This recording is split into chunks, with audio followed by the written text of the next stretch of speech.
Did your mom have the look? I know what you mean, but I don't remember that. Okay. I don't remember her being able to say something with a look. My mom she's a gracious woman. And I don't remember the hard side of her, which I think is what you're implying, right? Good legacy. Did your mom have the look, Bill? She had to. She had 7 kids. She wouldn't have survived without. When you say the look, though, I think of an old episode from Home Improvement, the TV show with Tim Allen as Tim the Toolman Taylor. And there was one episode, and it was all about the look, but it was about wives giving the look to their husbands. Yeah, that works too. And it was just hilarious for every married man who's ever lived, because we've all gotten the look. If you're in the car, you look in the rearview mirror over your sunglasses at the child behind you. That's the look. Yeah. You know, if you're in the kitchen, you take a look over your shoulder and slide your eyes. I could do the look in about any circus. The look produces instant cringing. If you were to ask me if my dad had the look, I recall that look. Okay. I shudder and he was a wonderful man. Sure. But yeah, I could tell when he was not happy. Yeah, there you go. Often we relate this idea of the look with something negative, with something stern. We do. Yeah. What if I changed the word and instead of calling something the look, what if I say the phrase the evil eye? What comes to mind? In a lot of cultures around the world, and it was true in ancient cultures, the evil eye was actually casting a spell on someone by looking at, and people would actually make amulets and talismans and all kinds of things to ward off the evil eye. Yeah. How do we use that idea, the evil eye, in our culture? Like somebody's watching us. Yeah. Sometimes like Big Brother is watching us with all of our surveillance and observational technology. Yeah. If we catch their eye, we sense that they're looking either at ourselves or somebody else with the intent to do harm, to take advantage of. There you go. Yeah. That's good. Well, did you know the phrase the evil eye shows up in the Bible? And so I'm going to have Elisa, if you'll read Matthew 6, verses 22 through 23, and really emphasize it. So just read slowly and really emphasize that. The eye is the lamp of the body. If your eyes are healthy, your whole body will be full of light. But if your eyes are unhealthy, your whole body will be full of darkness. If then the light within you is darkness, how great is that darkness? My translation says, but if your eye is bad. Ooh. Okay, we're getting closer. So dark is evil? Yeah. So the actual phrase here for the eye is unhealthy is ophthalmos poneros, which is the eye of evil or the evil eye. And so we have right here in this verse, this evil eye. So let's focus in. See what I did there? Focus in and put it into So clever. in this verse. And it's evil eye. What is the? So let's focus in. See what I did there? Focus in and put it into So clever. in this verse. And it's evil eye. What is the? So let's focus in. See what I did there? Focus in and put it into So clever. in this verse. And it's evil eye. What is the? So let's focus in.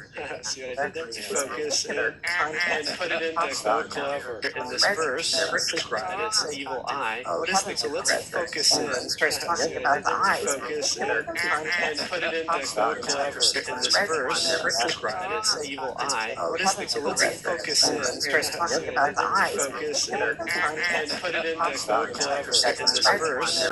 Where your treasure is, there your heart will be also. And then right before that, we have this section where he's describing what are basically outward acts of spirituality versus inward change. So he's talking about people that are giving out loud for all to see. They want everybody to see how much they give. He's talking about those who pray out loud with these fancy words. He's talking about those who fast out loud because they want everybody to see what they're doing. And then we get to this immediate context, which is, for where your treasure is, there your heart will be also. So if we put that in the context of these people giving out loud and praying out loud and fasting out loud, this is that idea of storing up treasures on earth, right? They want everybody to see what they're doing. And then we get to the eye as the lamp of the body. Now, in our last conversation, we talked about William Blake, and how did he kind of have a similar metaphor? Dim windows of the soul. So we have this eye as the lamp of the body, or life's dim windows of the soul, and we get this contrast between two different kinds of eyes that are what and eyes that are what? Healthy and unhealthy. Okay, and eyes that are healthy lead to what? Being full of light. Two different kinds of eyes. Eyes that are what and eyes that are what? Healthy and unhealthy. Okay. And eyes that are healthy lead to what? Being full of light. Two different kinds of eyes. Eyes that are what and eyes that are what? Healthy and unhealthy. Okay. And eyes that are healthy lead to what? Being full of light. Two different kinds of eyes. Eyes that are what and eyes that are what? Healthy and unhealthy. Okay. And eyes that are healthy lead to what? Being full of light. Two different kinds of eyes. Eyes that are what and eyes that are what? Healthy and unhealthy. Okay. And eyes that are healthy lead to what? Being full of light.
Thank you.